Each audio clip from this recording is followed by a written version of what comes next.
आरोप है कि ये महिला को बीजेपी के दो बड़े नेताओं से मिलवाने के बहाने यहाँ पर लेकर आया था। दोस्तों, जिस शख्स पर आरोप लगा है उसका नाम राजवर्धन सिंह परमार है। दोस्तों, जिस महिला ने बीजेपी के इस करीबी पर आरोप लगाया है वो बंगाली फिल्मों में एक्ट्रेस है। उसने अपनी एफआईआर में बताया है कि आरोपी उन्हें बीजेपी के दो बड़े नेताओं से मिलवाने के बहाने लेकर आया था। अपनी शिकायत में महिला ने लिखा है, राजवर्धन सिंह परमार खुद को बीजेपी नेता और राजनाथ सिंह को अपना ताऊ बताता है। मेरी पहली बार उससे मुलाकात 25 मई 2023 को विट्ठल भवन पटेल चौक दिल्ली के कैफे शॉप में हुई थी। उसने मुझे 26 मई 2023 को भी इसी भवन पर बुलाया और मुझसे ये कहकर यूपी भवन ले गया कि चलो आपको वहाँ नितिन गडकरी और राजनाथ सिंह से मिलवाते हैं। रूम में जाकर देखा तो वहाँ कोई नहीं था। अंदर से लॉक लगाकर राजवर्धन सिंह परमार ने मुझे वेट करने के लिए कहा कि कुछ देर में दोनों नेता आ रहे हैं, इसके बाद मीटिंग हो जाएगी। इस दौरान आरोपी बाथरूम में गया, वहाँ कपड़े उतारकर बाहर आया और मेरे सामने खड़ा हो गया। मैंने भागने की कोशिश की तो जबरदस्ती करने लगा, मुझे धमकी देने लगा कि तुम्हारा करियर बना दूंगा और 1 मिनट में बिगाड़ भी दूंगा। बीजेपी के बड़े बड़े नेताओं के साथ इनकी तस्वीरें हैं। कहीं बीजेपी नेता हरदीप पुरी और कौशल किशोर के साथ ये खड़े दिखाई दे रहे हैं, तो कहीं सांसद साध्वी प्रज्ञा के साथ दिखते हैं। यूपी के उप मुख्यमंत्री केशव प्रसाद मौर्य के साथ भी इनकी तस्वीरें हैं। और तो और इस तस्वीर में ये रक्षा मंत्री राजनाथ सिंह के साथ बैठे हुए दिखाई दे रहे हैं। हालांकि यूपी सरकार ने यूपी भवन के व्यवस्था अधिकारी दिनेश करूष, राकेश चौधरी और पारस को सस्पेंड कर दिया। अब यूपी भवन के आरसी और एआरसी पर भी कार्रवाई हो सकती है। इस मामले में सीएम और राज्यपाल की ओर से कार्रवाई की जाने के बाद राजीव तिवारी को यूपी भवन की जिम्मेदारी दे दी गई है।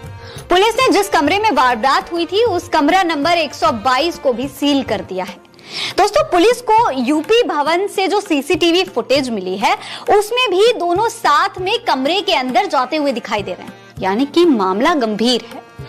दोस्तों, महिला सुरक्षा के बड़े बड़े वादे सरकार करती है, पर ना तो देश की पहलवान बेटियां सुरक्षित महसूस कर रही हैं, ना ही कलाकार। तो आम लड़कियां कितनी सुरक्षित होंगी?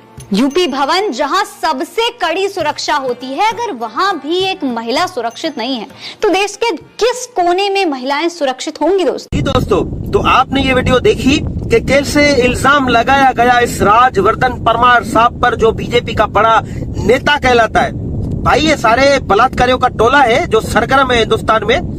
एपी सिंह बलात्कारियों का साथी सरगना, ये राजवर्धन परमार बीजेपी का जो लीडर है ये भी बलात्कारी है। ये हिंदुस्तान की बच्ची, हिंदुस्तान की खातून इस पर इल्जाम लगाती है कि कैसे इसने मुझे घर बुलाया और घर में बुला के घर का दरवाजा बंद किया। जब दरवाजा घर का बंद किया उसके बाद ये वॉशरूम चला गया और वॉशरूम से ये नंगा निकलता है। ये बिल्कुल कपड़े उतार कर बाहर निकलता है खातून के सामने और उसने बलात्कार करने की कोशिश की। बलात्कार किया या न किया ये तो मेरे अल्लाह को पता है, रब को पता है, लेकिन ये बलात्कारी है, बलात्कारियों का ये टोला है। और ये आए हैं इस्लाम के बारे में बोलने वाले, ये आए किसी मज़हब के बारे में बोलने वाले, और ये कमीना शख्स आया है पाकिस्तान को खरीदने। इसकी औकात है बलात्कारी की कि ये बात करे पाकिस्तान के बारे में। ये हिंदुस्तान के दुश्मन है, हिंदुस्तान के समाज के दुश्मन है। ये सारे बलात्कारी आपने देखा कि मिले हुए। एपी सिंह इससे मिला हुआ, निर्भया केस का जो सरगना था, ये एक और इनसे बलात्कारी ये बीजेपी का लीडर मिला। ये सारे जो है ये दुश्मन है, समाज के, हिंदुस्तान के दुश्मन है। ये इनसे मिले हैं जो एक धोखा दे दिया है इसने अपने शोहर को, सीमा हैदर ने। अब उससे जाके मिले। अब बलात्कारी, ये 3-3, 4-4 बलात्कारी और बलात्कारियों के सरदार ये आके मिले हैं सीमा हैदर से। अब इनका टोला तो देखें, जैसे इनका टोला सरगर्म हुआ है। सीमा हैदर, एपी सिंह निर्भया केस का सरगना, और ये परमार साहब, राजवर्धन परमार साहब, और ये अब हिंदुस्तान की जो है सुरक्षा करेंगे, रबुपुरा की सुरक्षा करेंगे, सनातन धर्म की ये सुरक्षा करेंगे, ग्रेटर नोएडा उत्तर प्रदेश की जो है ये सुरक्षा करेंगे, ये राम मंदिर की सुरक्षा। एक एक खातून जो है इनसे सुरक्षित नहीं होगी, इनसे महफूज नहीं होगी। ये जो भगवा कलर इसने पहना हुआ है ये धोखा दे रहा है। ये परमार सिंह साहब जो है ये बलात्कारी, इसको तो इस्लामी कानून के मुताबिक संसार किया जाए। इसको एक गड़े में दबा के आधा इसको बंद करके इस पर पत्थर बरसाए जाए। इस्लामी सजा ये होनी चाहिए। और ये जो बलात्कारी है हिंदुस्तान का, उस पर ये सजा होनी चाहिए, चाहे वो निर्भया का केस हो, चाहे ये राजवर्धन परमार सिंह बलात्कारी शख्स हो, या राजवर्धन सिंह परमार जैसे बलात्कारियों को साथ देने वाले जितने भी बलात्कारी हैं उनको संसार करना चाहिए। ये बच्चियों के दुश्मन होते हैं, ये खातून के दुश्मन होते हैं। ये मासूम बच्चियां घर से निकलती है, ये उनको एक जानवर की तरह, एक राक्षस की तरह उनको शिकार ढूंढते रहते हैं कि कैसे बच्ची मिले, हम उसके कपड़े फाड़े, उसका चेहरा जो है नोचे, उसके साथ बलात्कार करें। अब आपने ये रिपोर्ट देखी कि कैसे खातून जो है वो इल्जाम लगाते हुए वो अपना हकीकत बता रही है कि कैसे राजवर्धन सिंह ने इसके साथ बलात्कार करने की कोशिश की। मेरे दोस्तों, मेरे साथियों, मेरे सनातनियों, मेरे हिंदुस्तान के भाइयों और बहनों, ये ऐसे राक्षस लोग इंसानियत की आड़ में, ये जनता की सेवा की आड़ में, ये पॉलिटिक्स की आड़ में आपकी औरतों का, आपकी खवातीन का, आपकी मासूम बच्चों के दुश्मन है।